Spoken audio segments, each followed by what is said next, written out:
qui ont, qui ont parlé de la venue de Jésus. Il a vécu près de 500 ans avant Jésus. Ésaïe et David, ils se complètent vraiment. Il y a même les paroles de Jésus que David avait déjà dites. Et durant sa vie terrestre, Jésus s'enfle entre Ésaïe et le psaume. Même l'apôtre Paul, il dit, entretenez-vous, donc prenez soin de vous au travers des psaumes, et des prophéties concernant la venue de Jésus. Joël, lui, essentiellement, il parle de la venue du Saint-Esprit, le prophète Joël. C'est le prophète, il est l'équivalent d'Ésaïe, mais par rapport à la venue de l'Esprit de Dieu. Alors, ici, il est en train de prophétiser. Qu'est-ce qu'il prophétise?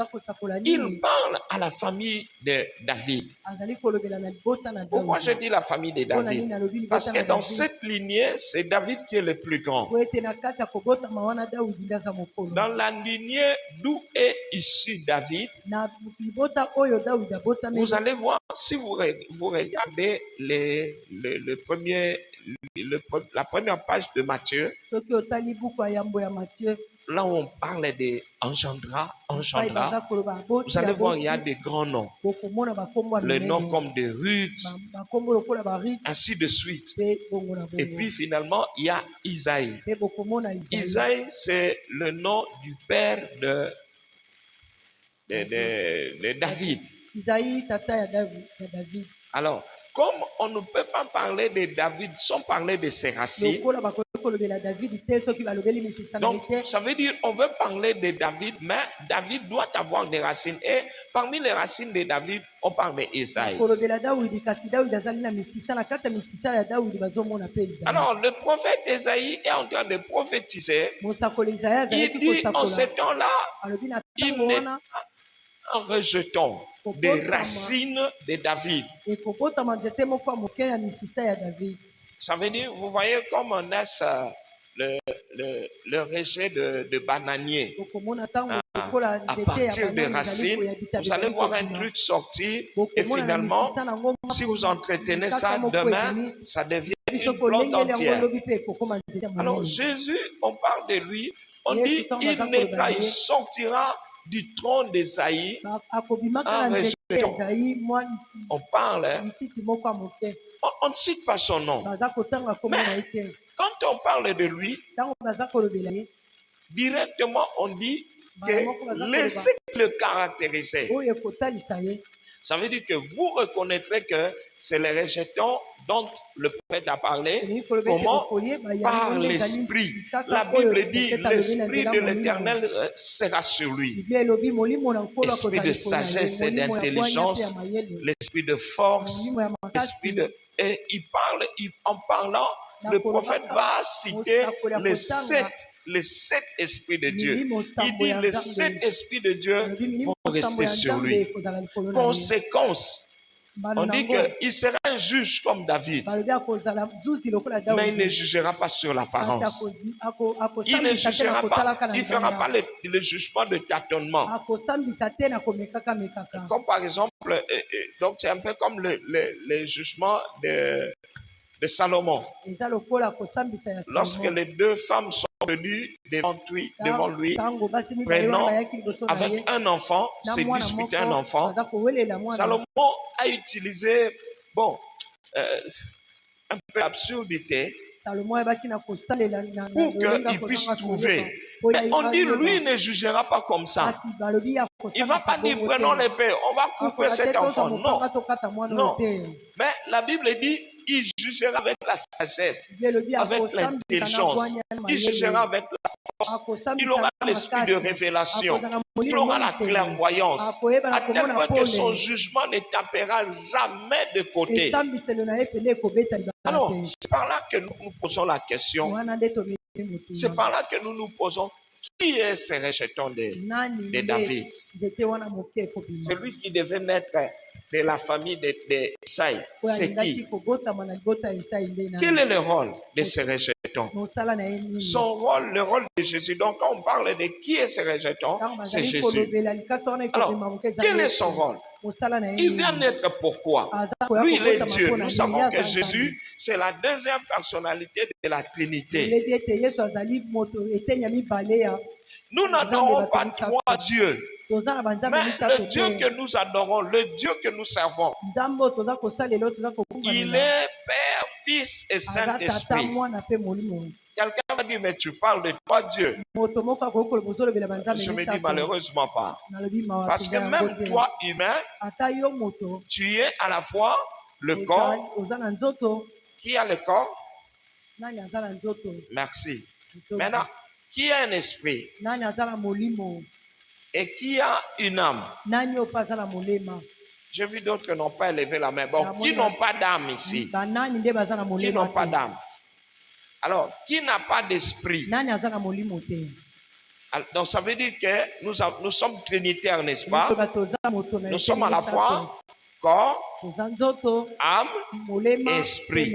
Ça veut dire que quand nous nous asseyons là, nous devons prendre 3 chaises. Est-ce que les protocoles doivent donner à chacun 3 chaises? Pourquoi? Et pourtant nous sommes 3. Pourquoi nous nous asseyons sur une même chaise? Parce que les 3 forment un. Vous voyez? Alors, le Père, le Fils et le Saint-Esprit, ils forment un. Le Père est Dieu. Quelqu'un dit Amen. Le Fils aussi est Dieu. Quelqu'un dit Amen. Le Saint-Esprit aussi est comment? Dieu. Est-ce que mon corps c'est moi? Qui croit que mon corps c'est moi? Est-ce que puisque je parle dans les baffles, tu peux me suivre en regardant derrière? Non. Tu as besoin de voir mon corps, comment je parle, comment je bouge. Oui, amen. Hein? Amen. Est-ce que mon âme aussi c'est moi? Oui. Est-ce que mon esprit aussi c'est moi? Si aujourd'hui je mourrais, si jamais je mourrais, cela arrivera peut-être dans 50 ans. Si jamais je mourrais, qu'est-ce qui va se passer? Les gens qui seront là, ils vont pleurer. Mais je serai là. Physiquement, je suis là. Mais ils pleurent quoi? Ils pleurent la séparation entre mon corps et mon âme. L'âme est partie. L'âme est partie. Et il pleure. Parce que le fait que l'âme ne soit plus là, ça veut dire que je ne suis plus. La même façon, si vous niez à l'Esprit de Dieu la divinité, c'est que Dieu n'est pas là. Si vous niez à Jésus la divinité, puisque le trois forment un seul, vous ne pouvez pas dire parce que le corps est là, il est là. Non. Ce qui forme l'homme, c'est le corps, l'âme et l'esprit. Alors, ici maintenant, Jésus-Christ, c'est la deuxième. Les théologiens appellent Jésus comme étant, ils appellent Jésus comme étant le corps de Dieu. Pourquoi est-ce qu'on dit qu'il est l'équivalent du corps humain? Parce que le corps humain est la seule partie visible. C'est la partie de l'homme qui permet à l'homme de vivre dans le monde matériel.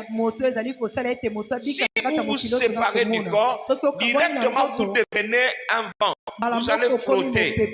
Et vous allez en bas de là. Et si tu avais des problèmes, tu vas chez les banjonges. Ça ne t'arrivera pas.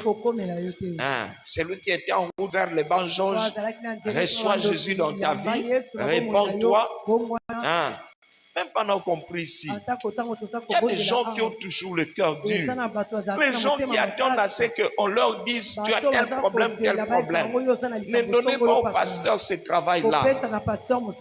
Nous sommes là pour vous. Vous avez un problème, venez consulter.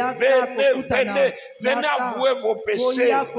Venez, demandez de l'aide pour vos faiblesses. Il y a beaucoup d'orgueilleux dans la maison de Dieu. Ils ne demandent pas de l'aide. Nous prions, ils finissent, ils partent. Mais ils ont des problèmes. Ils ont des problèmes.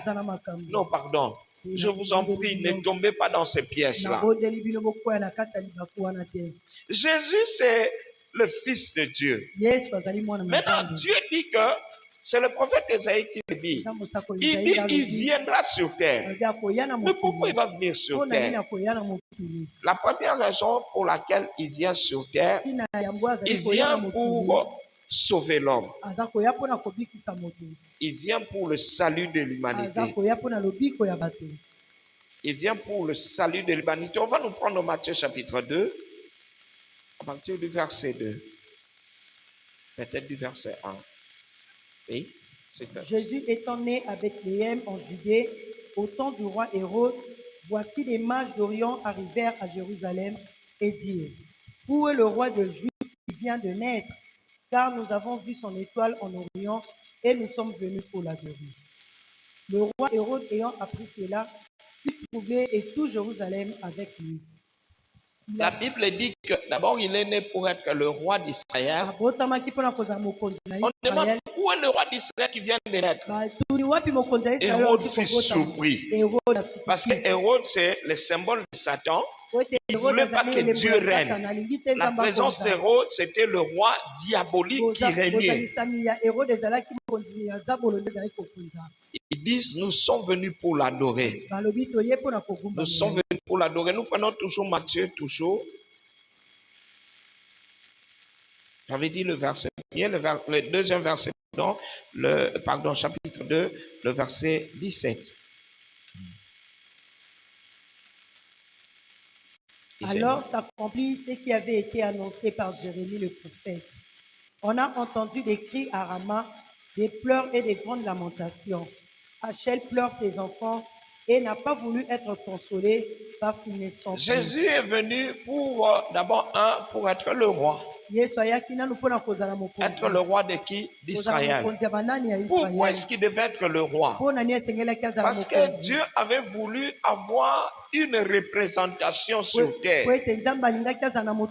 C'est pourquoi, depuis l'Ancien Testament, Dieu ne permettait pas qu'on puisse le représenter par des idoles. Il n'y a pas une idole qui peut le représenter. La seule personne qui peut représenter Dieu, c'est Jésus. Aucun chef spirituel, aucune autorité religieuse ne peut représenter Dieu. Nous sommes tous des serviteurs, mais la seule personne qui peut représenter Dieu, c'est Jésus. C'est pourquoi, quand Jésus vient sur terre, il vient comme le roi. Il vient comme le roi. Il vient comme le sauveur. Pourquoi il vient comme le sauveur? Parce que le monde est perdu. Le monde est perdu pourquoi? On va nous lire dans les livres de Matthieu chapitre 4. Venez-nous, Matthieu chapitre 4, le verset 9. Nous voyons, lors de la tentation de Jésus, la Bible dit que Satan va lui proposer. Il l'amène sur une haute montagne et puis il lui dit, voilà, quand on parle de la haute montagne, c'était la place de l'homme. Ça veut dire, le ciel, c'était pour Dieu et Dieu avait donné à l'homme la haute montagne, ça veut dire l'autorité.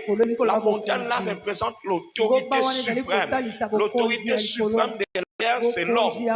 Mais regarde, à la place de l'homme, c'est Satan.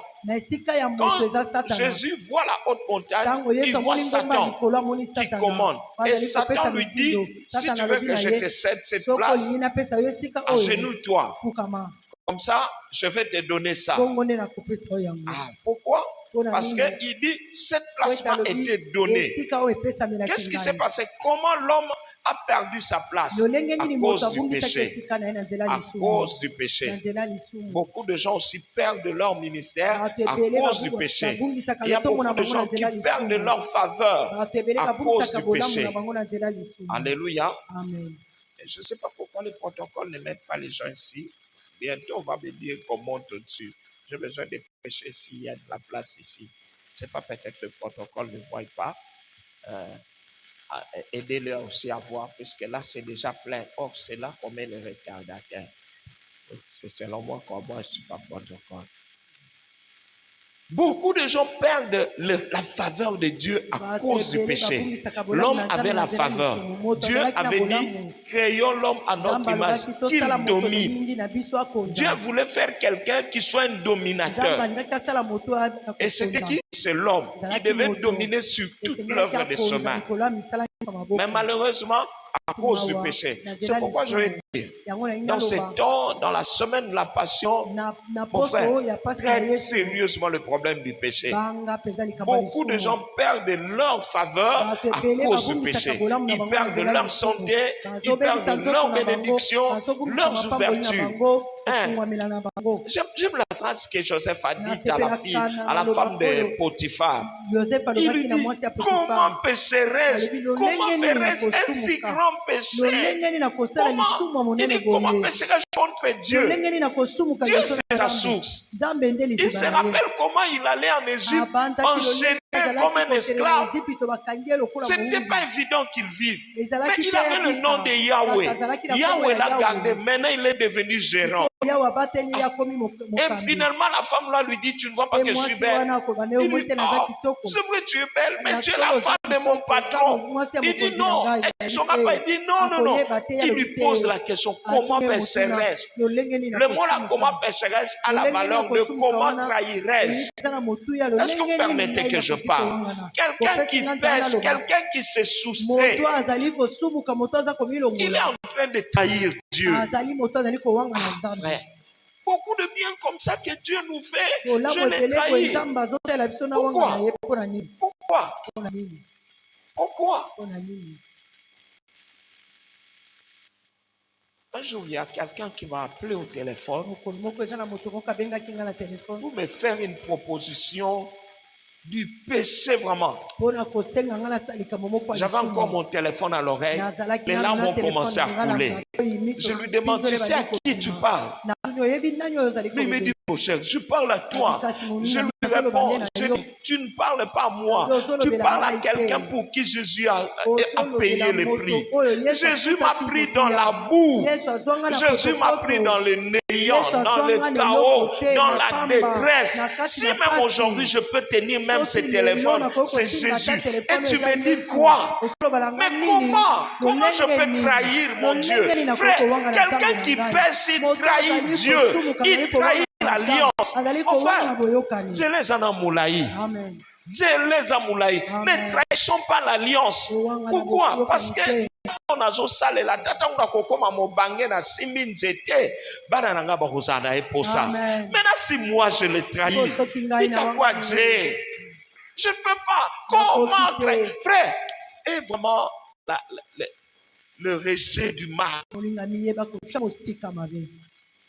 C'est ce que Joseph a dit. Comment trahirais-je? Comment? Je ne peux pas trahir. Je vois la femme la menacer. Si tu sors ici, je vais crier. Il dit, maman, crie. Il dit, si je crie et que mon mari arrive, tu sais comment il est jaloux. Il va te mettre, il va te donner un coup de paix. Il dit, mais du moins mon Dieu me gardera. Que Dieu me garde, que Dieu me garde. Frère, Dieu de quelle race? Est-il la race de Samson qui trahissent Dieu ou tu es encore de la race de Salomon? Il y a quelques jours, j'étais en train de méditer sur Salomon. Un homme que Dieu a ramassé. Dieu l'a choisi alors qu'il ne méritait pas. À peine arrivé au pouvoir, il a construit d'abord le temple de Dieu. Un peu pour endormir les gens.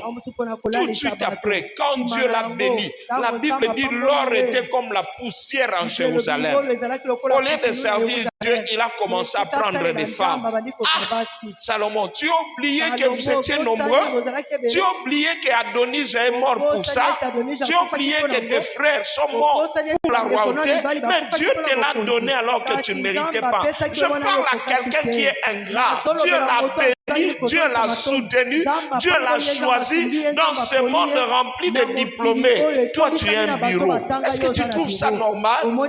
Frère, je vous dis sincèrement, ça m'arrive, je me mets dans mon bureau à l'église. Je dis à Dieu, je ne mérite pas. Je ne mérite pas. Même une chaise ici, je ne mérite pas.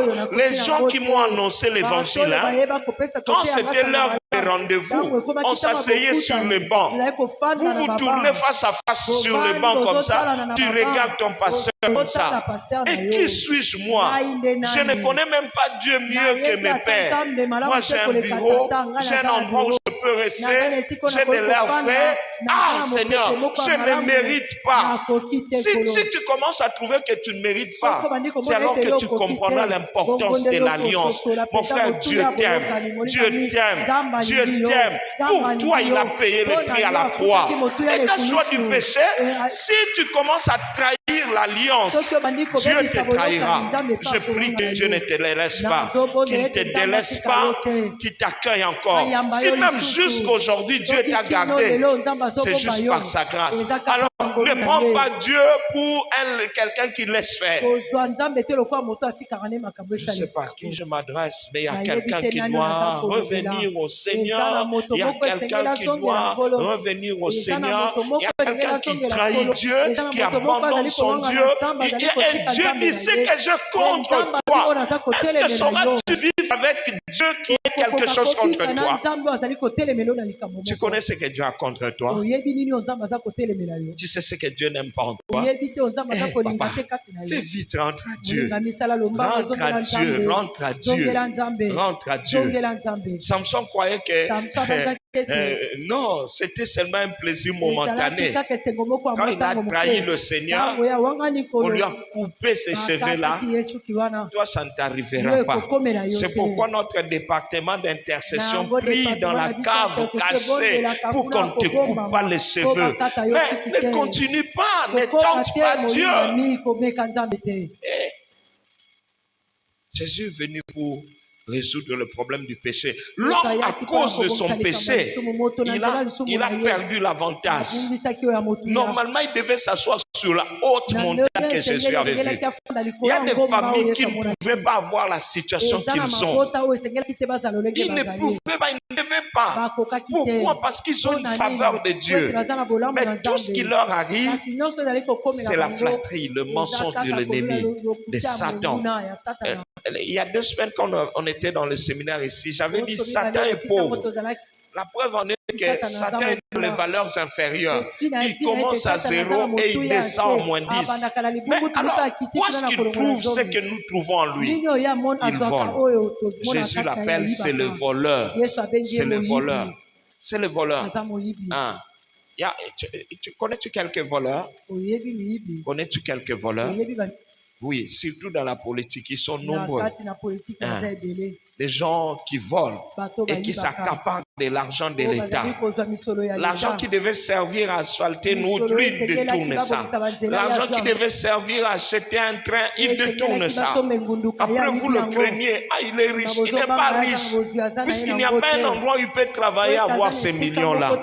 Tout ce qu'il a, c'est un voleur. Il détourne. Et c'est ça, Satan. Un voleur. Il détourne. Il détourne de qui? Des gens qui perdent l'alliance. Si tu perds l'alliance, le diable te volera.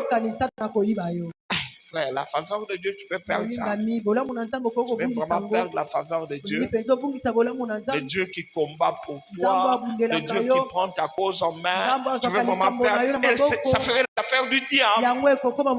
Ça ferait l'affaire du diable.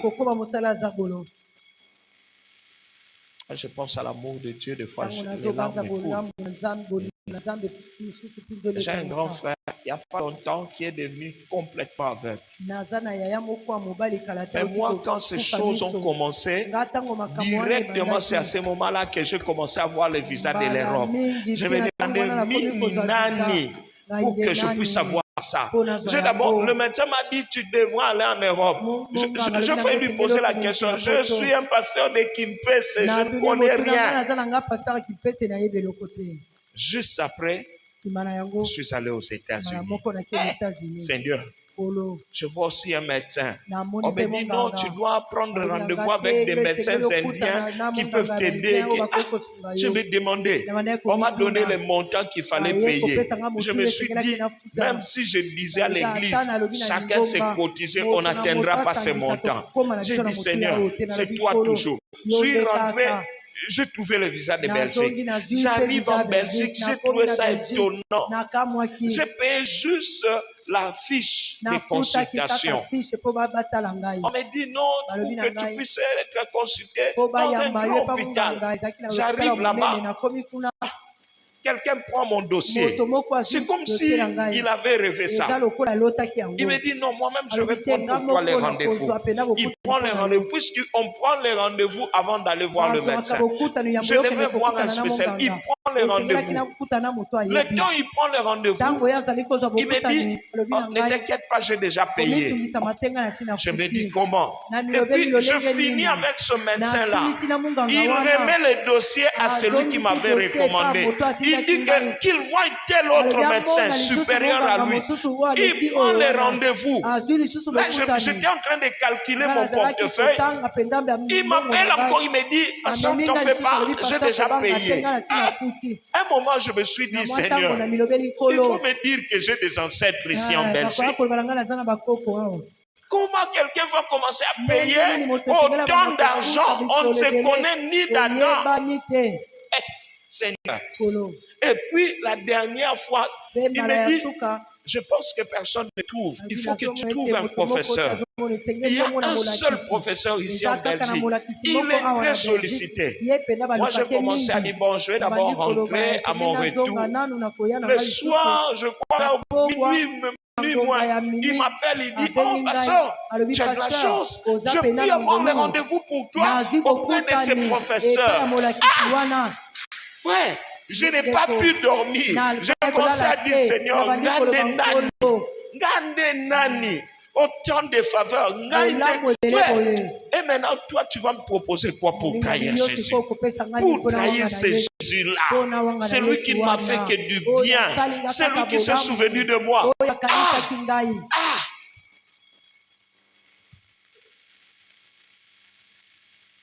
Ouais. Satan vole les faveurs. C'est un voleur de faveurs. Si tu commences à flirter avec l'ennemi, c'est à ce moment-là qu'il va te récupérer. Au nom de Jésus, il ne le saura pas. Au nom de Jésus, il ne le saura pas. C'est comme ça que Jésus voit sur une haute montagne élevée, au lieu que ce soit l'homme, c'est Dieu qui avait placé l'homme là. Tout Satan, assis là, en train de rire. Il dit, c'est moi qui rire ici. C'est moi. Cet homme-là, je l'ai jeté. C'est lui qui m'a donné cette place. Je lui ai donné une pomme. Frère, est-ce que Adam pouvait se rendre compte qu'il était en train de changer sa royauté contre une pomme? Va au supermarché, prends n'importe quelle pomme, tu trouveras là. Et on te demande de manger ça pour que tu donnes ton poste. Et pourtant, c'est ce que nous faisons. Nous perdons des faveurs à cause de cela. Et Jésus nous a trouvés dans cet état-là. Il trouve l'homme a perdu sa place. Il va le sauver. Il est dominé par Satan. Qui est Satan? C'est le pauvre. C'est lui qui vit au détriment des autres. Alors, l'homme ne doit pas se délivrer. Conséquence, c'est Jésus qui doit payer pour lui. C'est dans cet état-là que Jésus a trouvé le monde. La Bible dit que la Bible l'appelle le sauveur de l'humanité. Regardez la situation de l'humanité en ces temps-là. La Bible dit, une voix se fait entendre au ciel, on demanda qui est digne d'ouvrir les livres et d'en rompre le sceau. Apocalypse chapitre 5. Maintenant le verset 6. Lisez-nous le verset 6. Qu'est-ce que la Bible continue à dire? Et je vis. Apocalypse 5, verset 6. Et je vis au milieu du trône et des 4 êtres vivants et au milieu des vieillards un agneau qui était là comme immolé. Il avait 7 cornes et 7 yeux qui sont les 7 esprits de Dieu envoyés par toute la terre. Il a vu un agneau. C'est lui qui doit sauver l'humanité. C'est lui qui doit récupérer. Sauver l'humanité veut dire récupérer la montagne que l'homme a perdue. La montagne représente quoi? La position que l'homme l'homme a perdu. La montagne représente l'autorité, la royauté, la grâce, la faveur. Et l'homme avait perdu ça. Et Jésus a vu ça dans une vision. L'homme a perdu l'autorité, la domination, la position, la royauté au profit de l'ennemi Satan, le rusé. Le rusé. Alors Jésus doit le sauver. Au ciel, pour sauver le ciel, il y a eu combat. Dans le livre d'Apocalypse chapitre 12, la Bible dit, il y eut une guerre au ciel. Michael a combattu jusqu'à jeter Satan sur terre. Maintenant, sur terre ici, Dieu va faire comment? Qui va combattre? Quel est cet homme qui va prendre l'épée? Il n'y a personne. Mais cependant, il faut que Jésus récupère la montagne. C'est pourquoi on a posé la question, qui est digne d'ouvrir les livres et d'en rompre le sceau? La Bible dit, on n'a trouvé personne. Mais on a vu quelqu'un de faible. La Bible dit, on vit au milieu du trône un agneau. L'agneau, c'est Jésus montant à la croix. On montre Jésus. Mais la Bible dit que quand il est venu pour ouvrir le sceau, tout ça, au ciel, on ne l'appelle pas agneau. On dit, voici le lion de la tribu de Juda. Est-ce que quelqu'un voit une nuance? On va nous lire ça. J'ai vu, allez-y. Est-ce que nous sommes ensemble? Quand tu lui pris le livre, les 4 êtres vivants et les 24 vieillards se prosternèrent. On voit le verset en amont. Le verset en amont. Et je vis au milieu du trône et les 4 êtres vivants et au milieu des vieillards un agneau qui était là comme immolé. Jean a vu qui? Un agneau, n'est-ce pas? Oui, continuons. Il avait 7 cornes et 7 yeux qui sont les 7 esprits de Dieu envoyés par toute la terre. Mais l'un des 4 êtres vivants lui dit, l'un des 24 vieillards lui dit, ne pleure point. Pourquoi? Il dit, voici le lion de la tribu de Juda. Quand on présente Jésus au ciel, on parle de lui comme un lion. Mais quand il apparaît comme un agneau. Est-ce que quelqu'un est avec moi? Jésus apparaît comme un agneau, mais il n'est pas comme les autres agneaux. La Bible dit, l'agneau qui a les 7 esprits de Dieu. Ça veut dire que ce sont les 7 esprits-là qui le rendent aussi fort qu'un agneau, qu'un lion. Je crois que quelqu'un a compris. C'est un agneau qui est rempli de 7 esprits de Dieu. On peut lire ça, lisons-nous ça. Je pense que les lecteurs sont déjà... Oui, allez-y. Le verset 6, et je vis un agneau au milieu du trône. Apocalypse 5, verset 6. Et je vis au milieu du trône et des 4 êtres vivants et au milieu des vieillards un agneau qui était là comme immolé. Il avait 7 cornes et 7 yeux qui sont les 7 esprits de Dieu. Cet agneau avait un avantage que les autres n'ont pas. Il est un homme. Il est apparemment faible. Il est doux. Il est calme. Mais il a 7 yeux. Et puis il a 7 cornes. On interprète les 7 yeux et les 7 cornes. On dit ce sont les 7 esprits de Dieu. Conséquence, au ciel, comme c'est un agneau qui a 7 esprits de Dieu, on l'appelle le lion. Un enfant de Dieu. Quelqu'un peut dire amen, je lui dis ça. Quelqu'un peut dire amen, je lui dis ça. Tout enfant de Dieu rempli de cet esprit de Dieu va surprendre le monde. Va surprendre le monde. Tant que tu es rempli de l'esprit de Dieu, c'est même. Et comment Jésus procédait dans sa vie? Il avait l'habitude de recourir tout le temps en prière. Il était tout le temps en prière. Il priait beaucoup. Il passait de fois la nuit en prière pour que la journée puisse agir. Pourquoi? Parce qu'il se confiait beaucoup à l'Esprit de Dieu. C'est comme c'était l'Esprit de Dieu. Ses yeux, c'était l'Esprit de Dieu. Il avait mis son intelligence dans l'Esprit de Dieu. Il avait mis ses compétences dans l'Esprit de Dieu. Ces jours-ci, nous prions cela, non? Au début du mois comme ça. Prie pour tes compétences. Prie pour tes qualités. Tu veux commencer une nouvelle semaine. Prie pour tes qualités. Prie pour tes compétences. Rappelle-toi qui tu es. Proclame au nom de Jésus. Je suis ce que Dieu a dit que je suis. Et je le reste. Je ne cède pas ma place. Au nom de Jésus-Christ. J'avais fait une prière tôt au début de mon mariage. J'avais dit à Dieu. J'ai dit à Dieu. C'est vrai, nous commençons le mariage. Je sais que tu es Dieu. Tu peux bénir par l'homme tout comme par la femme. Mais je te prie que je reste le mari dans cette maison. En tout moment que j'ai quelque chose à apporter, à déposer sur la table. Même si mon épouse peut apporter, mais que jamais je ne sois derrière, que je reste homme. Non pas par orgueil, mais que je reste. Puisque regarde, l'homme avait perdu son autorité à cause du péché. Donc, c'est une façon de dire à Dieu, je veux garder mon alliance avec toi et être celui qui déposera toujours la nourriture sur ma table, que je puisse m'assumer. Frère, assume-toi. Une des façons par lesquelles on ne sait pas s'assumer, tu peux être parti dormir quelqu'un d'autre, tu te réveilles une autre personne. C'est pourquoi un enfant de Dieu, hier je parlais de faire attention quand tu entres dans des portes. Le porte d'une journée, le porte d'une saison, le porte, toutes les portes, tous les changements. Fais attention. Tu commences une nouvelle année. Fais attention. Tu vois une saison changer. Fais attention. La Bible dit, Jacob avait l'habitude d'observer.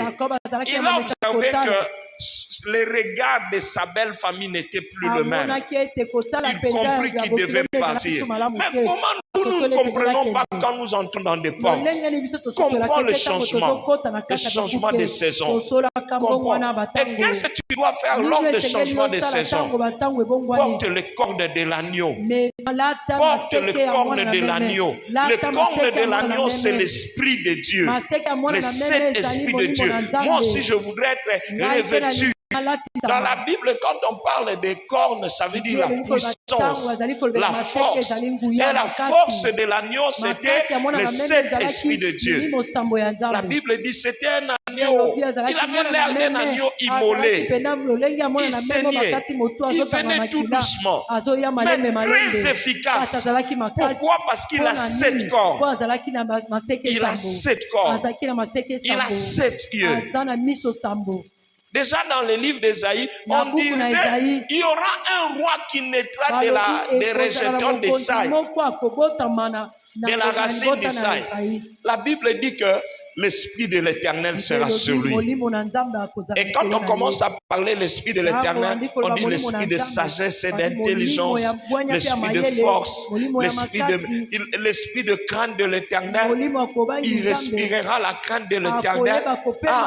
Pourquoi ces esprits-là devaient l'accompagner? Pour qu'il ne change pas. Pour qu'il ne change pas.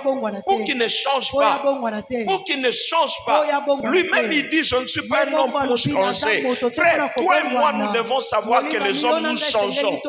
Je peux qu'aujourd'hui, je suis fort, le lendemain, je me réveille faible. Pourquoi? Parce que je change. Mais il y a un Dieu au ciel. Il y a l'Esprit de Dieu qui ne change pas. La Bible dit il est le même hier, aujourd'hui et éternellement. Et celui qui recourt à l'Esprit de Dieu, regardez, même pour porter la croix, il avait besoin de l'Esprit de Dieu. Il disait non, que cette coupe passe. Mais la Bible dit, et un ange sortit pour le fortifier. On le fortifia. L'Esprit de Dieu le fortifia. Est-ce que tu peux prier à l'Esprit de Dieu de te garder ton identité? J'étais allé dormir pasteur, que je me réveille pasteur le matin.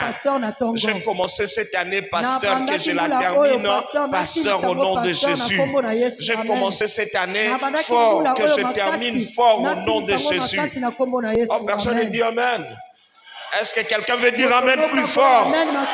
Est-ce que quelqu'un avec moi il dit Amen en acclamant le Seigneur?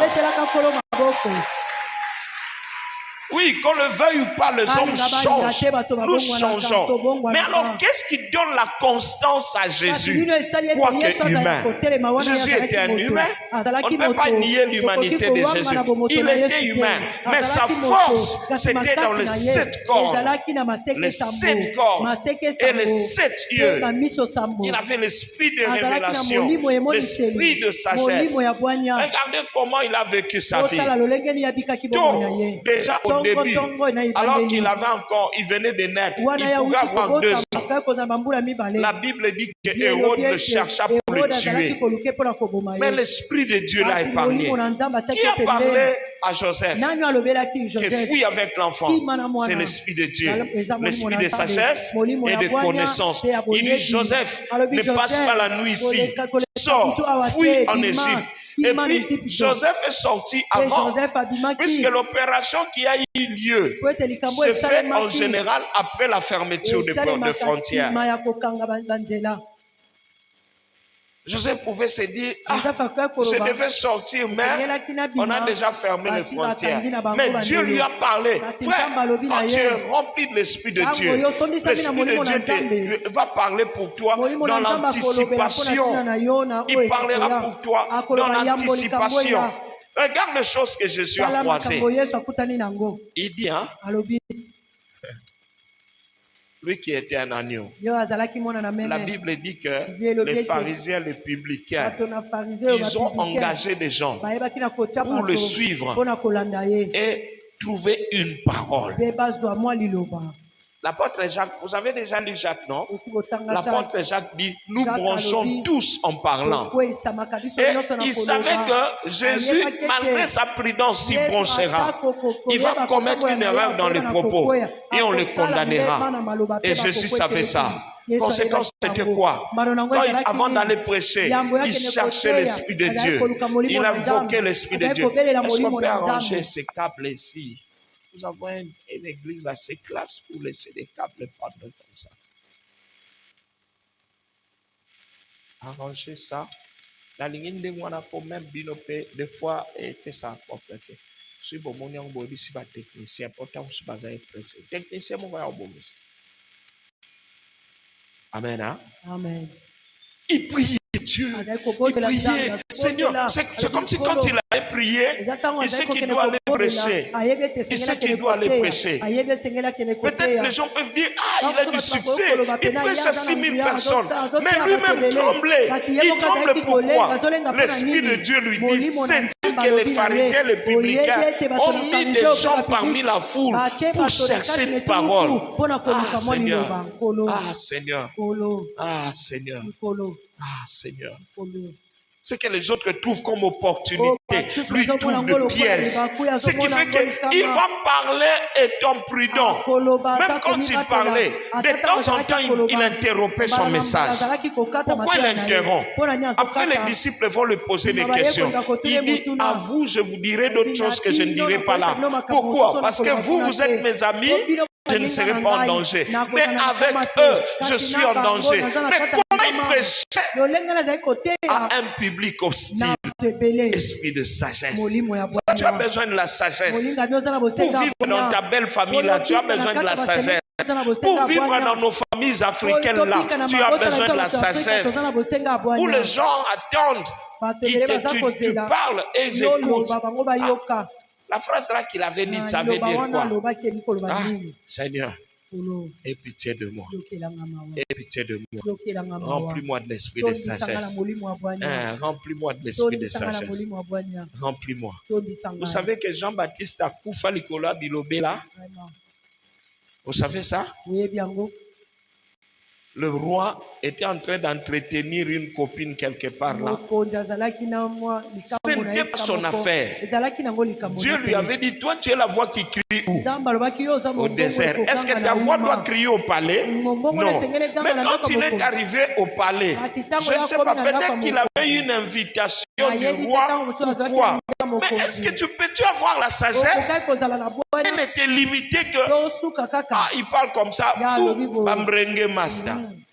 Il se retrouve les craquants en main. Il se retrouve en prison. Il envoie le message. Il envoie le message à Jésus. Jésus ait pitié de nous. Ait pitié de nous. C'est la deuxième personne à Bethel Libakuna Makambaro. Jésus ne se précipite pas. C'était d'abord, avant c'était, le premier c'était lui. Avant l'autre c'était, comment il s'appelle, dans Jean 11, Lazare. Il tombe malade, ses sœurs commencent à dire, Jésus, ton ami est très malade ici.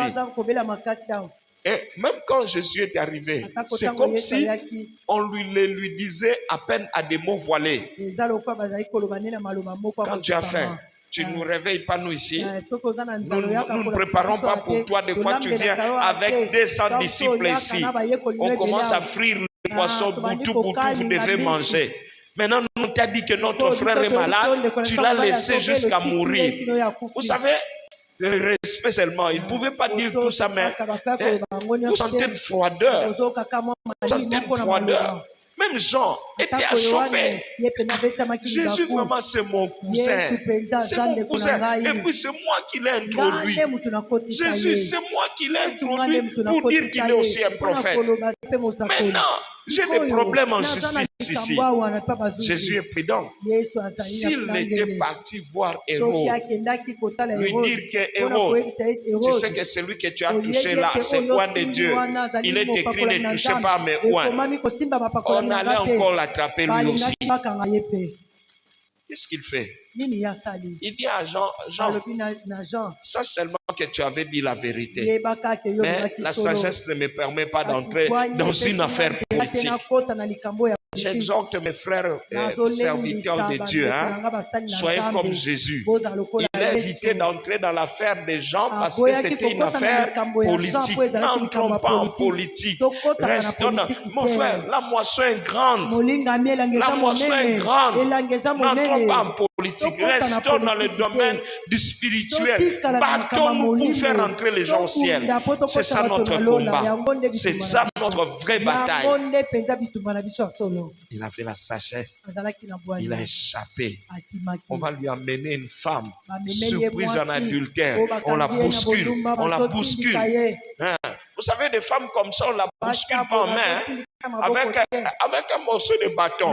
On la bouscule. J'aurais voulu avoir un bâton ici.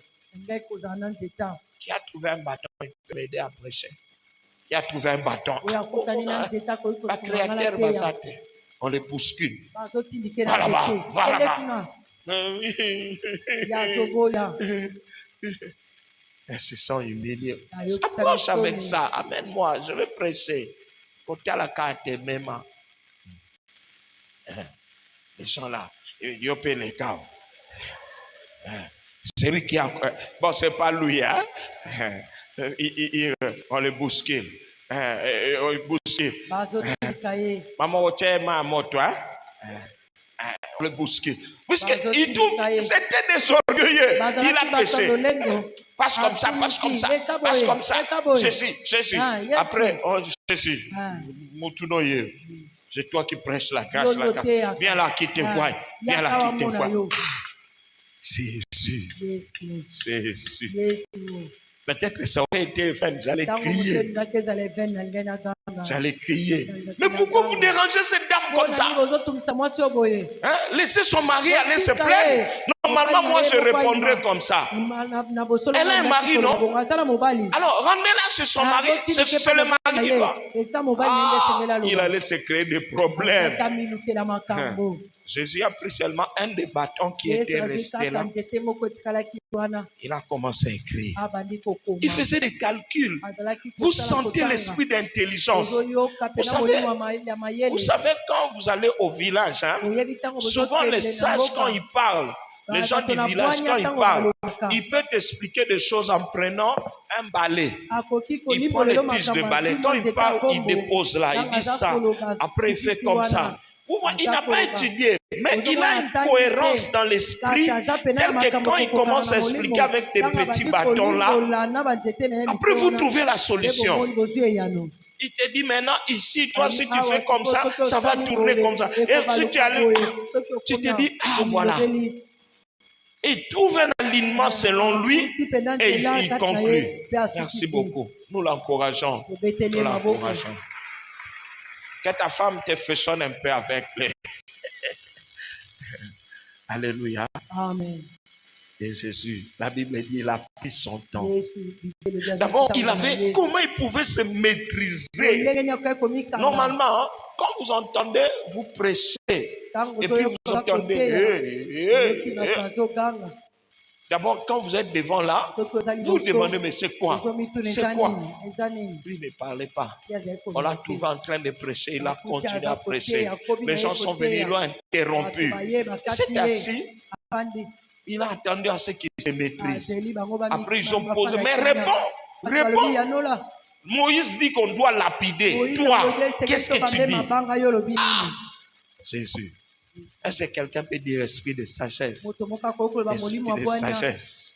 Esprit de sagesse. Combien de gens ont détruit leur mariage faute de l'esprit de sagesse? Combien de gens ont perdu leurs emplois faute de l'esprit de sagesse? Combien de gens sont morts faute de l'esprit de sagesse? Combien de gens ont raté des opportunités dans la vie? Ils n'ont pas su, ils n'ont pas compris. Bien. Mais Jésus, ce qui faisait sa force, il n'a pas dit, ah, je me sens en danger. Il souffle fou, et puis il recule, il tombe, après il sort. Il dit, vous croyez que vous allez m'avoir? On n'allait pas dire qu'il est le Messie. On allait dire, c'est un magicien. Puis c'est quand on a commencé à parler directement, on s'est endormi. Il est bizarre. Mais il est resté humain, droit sur ses pieds, ne comptant que sur l'Esprit de Dieu. J'aime beaucoup la chanson de Karuma qui dit Molimo Santu Yaka Yaka Yaka Yaka Sunganga yo Molimo Santu Yaka Yaka Yaka Yaka Molimo Molimo. Normalement, c'est la prière d'un enfant de Dieu. Demain, je vais parler. J'ai besoin de l'Esprit de Dieu. Je me rappelle de notre frère là. Il était responsable quelque part dans une société. Alors, la société a acheté une nouvelle machine. On lui a dit, non, mais toi, tu dois utiliser cette machine, tout ça. Il dit, mais non, c'est une machine qui coûte cher. Moi, je préfère appeler le fabricant, qu'il envoie quelqu'un pour démarrer ça. Et après, nous allons commencer à utiliser. Le conseil d'administration, tout le monde était contre. Faire venir quelqu'un pour ça, va faire un peu de frais. On a déjà utilisé, on a payé près de 10 millions pour avoir ça. Alors, le frère a insisté. Alors, on a fait venir quelqu'un de l'Allemagne. Il dit que le lendemain, ça s'est chuchoté là. Si jamais la personne venait et démarrer ça simplement, alors nous devons déclarer cet ingénieur incompétent puisqu'il n'a pas pu démarrer. On ne voit pas son importance.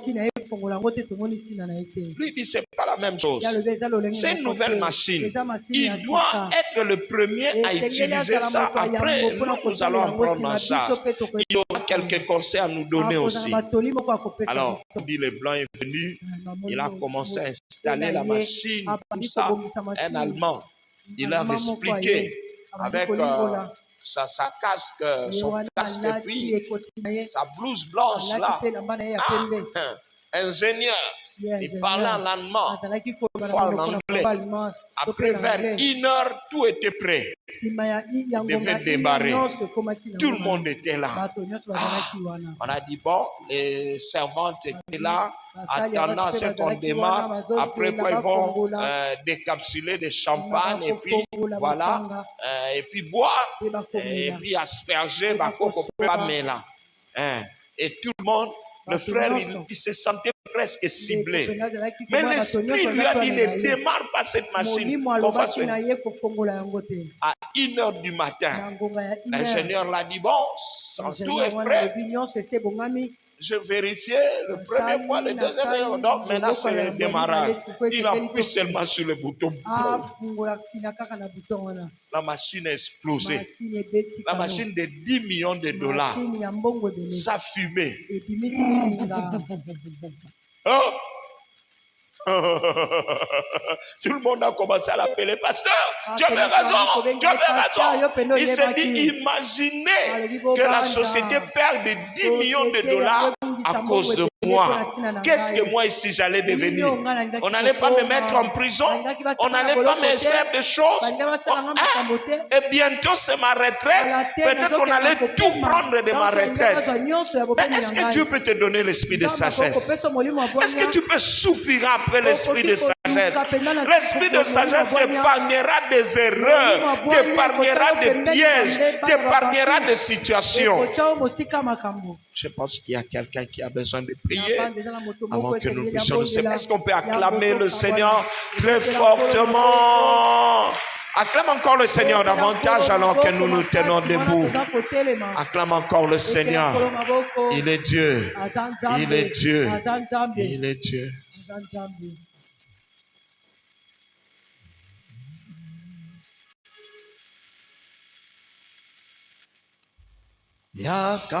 Yakamoli mona zambe sopanda sopana tina o papa yengi sama salina etola omona Yesu salaba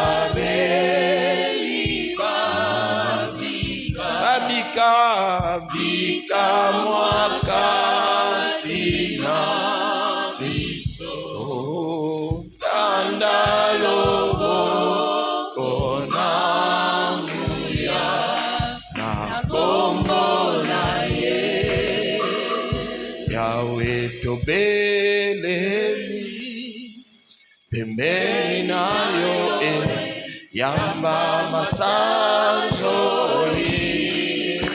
Tobonzelio bomo itopesa na yo bitema bosa na yo Yahweh oh. Nous battons le bain, nous chantons de tout notre corps.